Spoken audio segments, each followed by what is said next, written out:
ये सारी तमाम बातें हमें इस बात को साबित कर रही हैं कि तुम्हारे लिए क्या है, कि तुम्हारे लिए कर्म कब है। बिना कर्म के वजह से इस प्रकार की चीज आपके जीवन में हो नहीं सकता। इसलिए कहीं ना कहीं तो आप कर्म से बने इस बात को शांत कर देता है।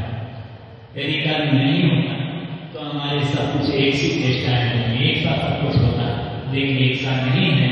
इसी से पता चल रहा है कि आपके कर्म का उदय है, कोई गरीब और कोई अमीर है।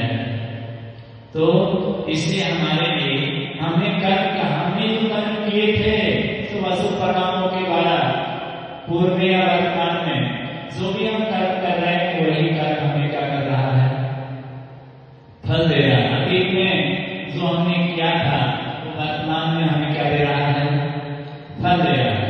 अतीत में क्या हुआ कर्म ही वर्तमान का भाग बनकर बैठा है। भाग्य का कुछ भी नहीं है, तुम्हारा अपना ही क्या है, तुम्हारा अपना ही कर्म है अतीत का। तो हमारे लिए जो भाग बनकर बैठा है, भाग कोई बनाता नहीं है, भाग के बनाने वाले कौन है, आप ही हैं। तो यहाँ पर आप जो अतीत में करके आए हैं उसी के अनुसार तो आपका भाग है, भाग का नाम ही तो कर्म है।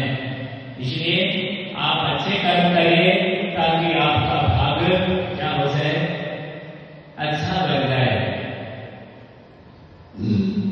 तो हमारे लिए भाग को भी बदला जा सकता है। वो साथ करिए, वर्तमान का जो साथ है हम उसको करते हैं तो कर्म क्या हो जाता है, भाग भी बदल जाता है, कर्म भी बदल जाते हैं।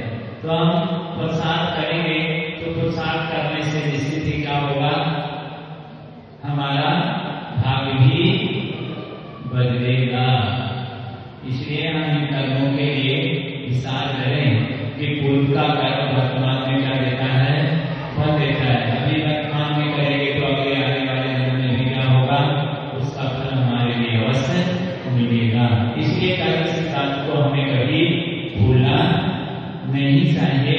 इस बात को हमेशा याद में रखना चाहिए कि कर्म है जो संसारी प्राणी को क्या करता है, अपना फल देता है।